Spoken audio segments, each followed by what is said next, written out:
and they just brought us all this delicious food. And I'm not lying. This boneless rib sandwich is legit. Because Steph had some too, and he's like, "Yeah, this is a great boneless rib sandwich." I'm not lying. It's got those crispy onions on it. It's available at section 115. Because you know how long the line gets here for the turkey sandwich. Yeah. Doug Plagens with us. You know Plagens. Have you ever had the turkey sandwich here? I haven't, and it's as famous. you know, during a game, it would be tough for me to get down into the. Oh, you're such a professional. Into a food line. I mean, you can't miss a period to stand in line for the turkey sandwich. I mean, oh, how high and mighty. Doug Plagens is with us here, by the way, the radio voice for your Florida Panthers. You will hear the game tonight on 560 WQAM, 7:30 pregame. 7:30 pregame, 8 o'clock puck drop, shortly thereafter. And again, the boneless rib sandwich, I can highly recommend. That's available at section 115. The loaded potato is loaded. Like the loaded potato we're looking at here. Yeah, that's crazy. That's got sour cream, cheese. It's got tomatoes, or like almost like a picadillo. Yeah, it's got jalapenos, chives. Look at that, Solana. Holy moly. Yeah, you want some of that? You want a fork and a knife? I mean, we got a lot to eat here. I know I was chewing when the segment started. I feel kind of I'm about to be chewing once I ask Plagens a question. Just cut him loose. Amerant Bank Arena tonight. That is the place to be. Get some good grub. In your wildest dreams, Plagens, can you have envisioned what happened Wednesday night happening? Like, I was so startled by the game that I saw. And again, I didn't think that I had no worries about them winning or losing. I thought they're two evenly matched teams. I mean, they ran Toronto off the ice. So looking back at it, and it's interesting to look back on the game, because as it's going and the Panthers are getting one goal after another, and from all different sources, I mean, you had 4 guys score their first goals of the playoffs in that game, 6 different players accounting for the 6 goals. As it's happening, you're thinking exactly that. They're running them out of the building, and the way it ended, and obviously with the building largely emptying out, and the Boo Birds were out in full force there in Toronto, which if you're the visiting team, that's music to your ears. It means you're doing something right when people start leaving and people start booing, and booing the home team, of course. But you look at that game, and yeah, the final score was pretty lopsided, but Brad Marchand made mention of it earlier today when he was asked about it after the morning skate. And there were some plays early in that game. Remember, it was only 1-0 after 1, and there was a William Nylander breakaway in the first period that Sergei Bobrovsky stopped. There was a chance at point blank that Simone Benoit had for Toronto that he just missed wide on. There were 2 or 3, maybe 4 high danger, grade A type scoring chances that, if Toronto does get the first goal in that game, maybe, or if they even go into the first intermission 1-1 with the Panthers instead of down 1-0, maybe it is a different looking complexion the rest of the game. But the Panthers did what they had to do, and that's been the story of these last couple of games specifically. You look back at things really turned. Look at Toronto, up 2-0 in the series, up 2-0, 5 minutes and 57 seconds into game 3. But I guess if you look at it, the way the Panthers responded, it's, I guess, just the way things have been as far as this team in big games in this era of Panthers hockey, and especially under Paul Maurice. There's no panic whatsoever. The game never changes. The game never wavers, and they got to what's made them successful these last couple of years, and now they've totally turned this thing upside down with a chance to close it out tonight, and I know everybody would love to see that happen. So, again, kind of a long and roundabout answer to your question. I was giving you a chance to eat that whole potato while I was talking. That was the whole point of the soliloquy I just gave you. Appreciate it very much. I'm down in the media lounge. I'm phoning in from the media press room. When it got a coffee. No, Doug, what is that? 6 different players score a goal. Yeah. And I think, what did Mike Cunha said, I think 17 guys or something that scored a goal. First time since the 1993 Los Angeles Kings, who went to the Cup final and lost to Montreal. First time that a team has had 17 different goal scorers in their first 10 playoff games. That's crazy. What does that mean, though? Is it just we have a bunch of good players, or is it Oh my God, schematics? there's like Because if meat you're breaking, and there's like chili on this potato. that looks delicious. It smells good. Well, Channing and I are going to have a conversation for. Oh, go right ahead. What are you guys talking about, hockey? But what does that mean when you have to go that far back to see this, see those results? So I think there are a few different layers to it. First of all, you just have to be a really good, well-balanced team to be able to have that many guys that can contribute in that way. You have to be playing well, of course. You've got a lot of guys that are confident. I think what that goes to as well, and I talked to Paul Maurice about this the other day. I asked him, does it mean that you just have a lot of guys, that you have an experienced group and a lot of guys who just know what it takes? And he said he understood what knowing what it takes mean, but he took it one further and said it means he has a lot of guys that know what to expect this time of the year, know what the game looks like, know what, again, getting back to it, what you need to do to be successful in these kind of games. And again, the Panthers still have a lot of guys that are carryovers, obviously, from last year's Cup winner who've been a part of deep playoff runs. Tonight, for example, is the 82nd career playoff game for Alexander Barkov, which is the equivalent of a whole regular season worth of work, 82 games. Same thing goes for Matthew Tkachuk, both playing their 82nd playoff games in their careers tonight. Carter Verhaeghe is playing his 80th playoff game tonight. Anton Lundell, he's in the mid-60s now as far as playoff games played, and the guy doesn't turn 24 until the beginning of October. More playoff games played than anybody in the 2020 draft class, and it's not even close. So the Panthers just have a lot of guys who know what it takes this time of the year. As Paul Maurice said, know what to expect in big games this time of the year. And I think that's lent to a confidence, a healthy swagger, and an ability to just roll the lines. The other thing that we've seen from this team, it's been every line contributing, and it's been really great to see. And it's not even just on the score sheet, though they all really have been contributing on the score sheet, as that number would show. But it's a team that's just really equipped for this time of the year, and we're seeing it here right now. Oh, I got jalapeno there. Did you catch any of our conversation? What? Catch any of what we were just talking about? This potato is delicious. Anybody want a bite of this potato? You want to share a potato? We can't share a potato. Good. Listen, I'm not touching this side. I believe you've described your show before as a loaded potato. This show, when it... See, I listen, even when I'm not on the show. When this show is rolling, it is a loaded potato. And right now, my friend, it is a loaded potato. No, in all honesty, tonight, what kind of game are you expecting? Because Toronto was frustrated by the end of that game. You can see it. And do they come out frustrated? Because that wouldn't behoove them very much. I mean, they don't want to take stupid penalties. I mean, they're on the cusp of elimination.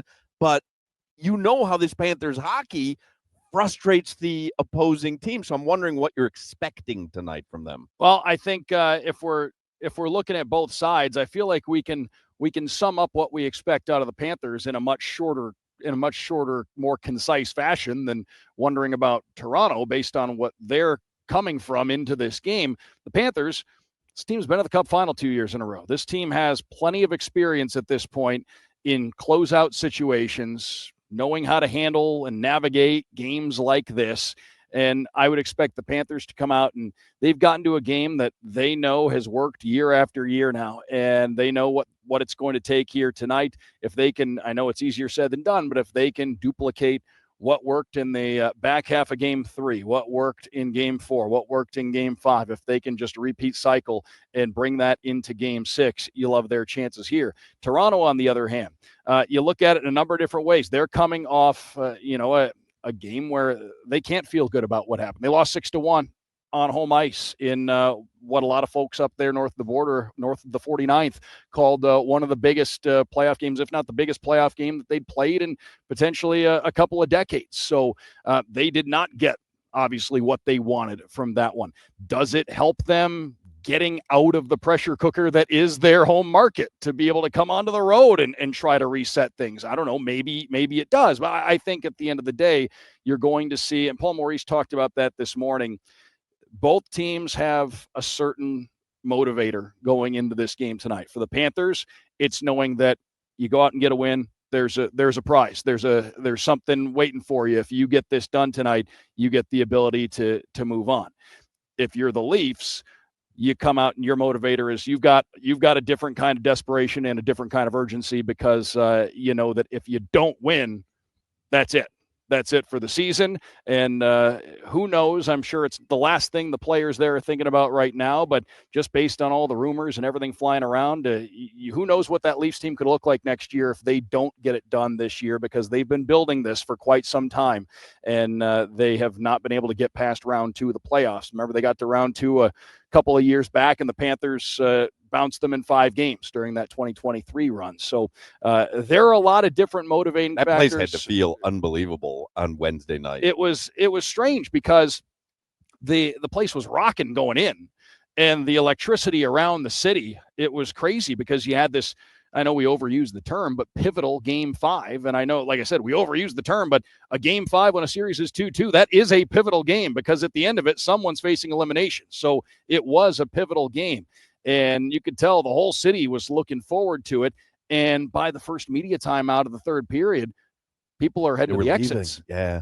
And the people who were left were not thrilled, and they were letting the team know that they weren't thrilled. So it was a different feel as that third period went along.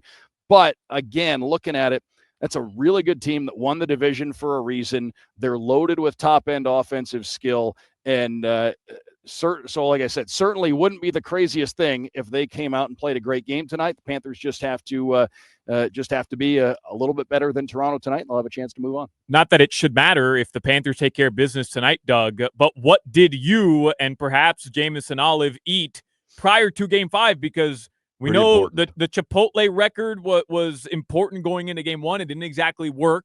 We didn't ask you about Game 2. Didn't matter because the Panthers lost. What did you eat in Toronto that led to a dominant Panthers victory?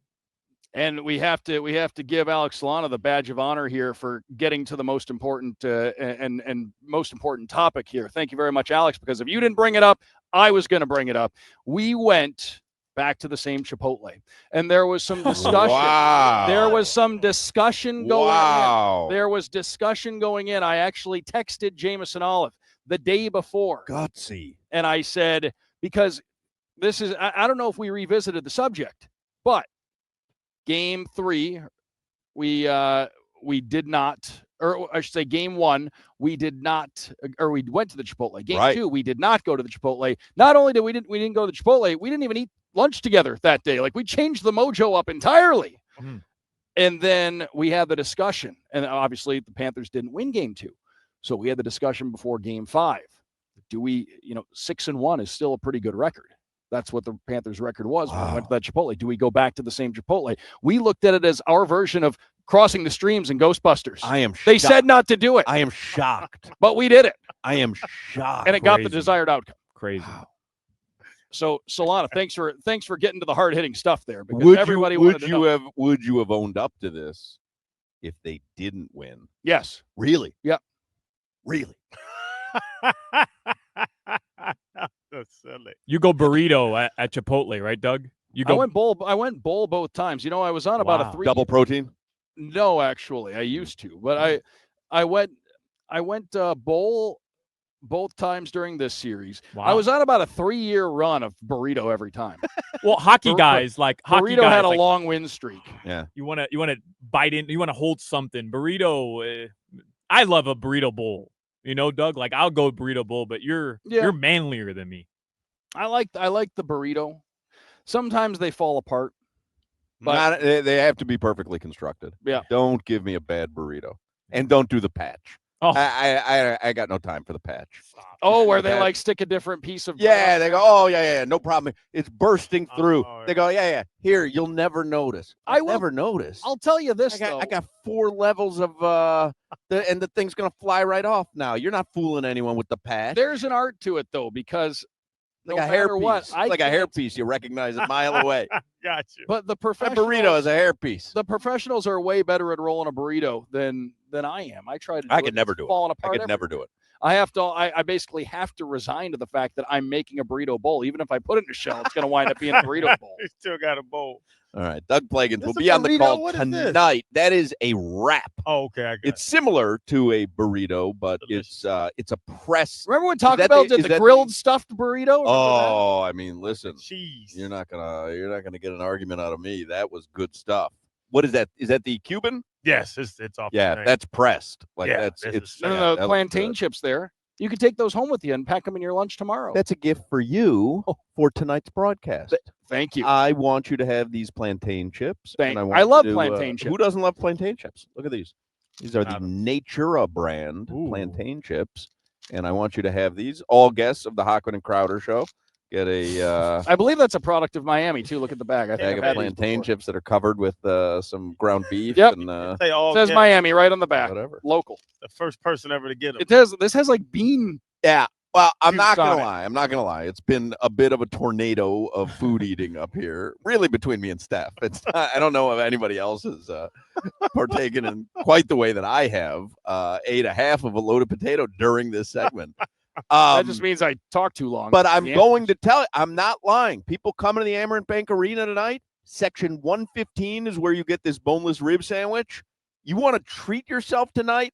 That's a hockey meal right there. Oh, Then in the intermission, you go up to 318 and get that half-baked cookie from our friends at Half-baked Stoner's cookie. Pizza. Remember Stoner's Pizza brought Oh, us those yeah. half-baked Yeah. cookies? Holy mackerel. Owners got some food. Then you go to Funky Buddha Tap Room right downstairs, Get right the across from Pantherland. gloves off. Gloves off. Then you go to the Mr. Softy stand and get ice cream nachos. Mr. Softy stand for ice cream nachos. And you might not make it to the car. You might have a medical event, but and you wait for Plagens or Crowder to give you mouth to mouth when you pass out.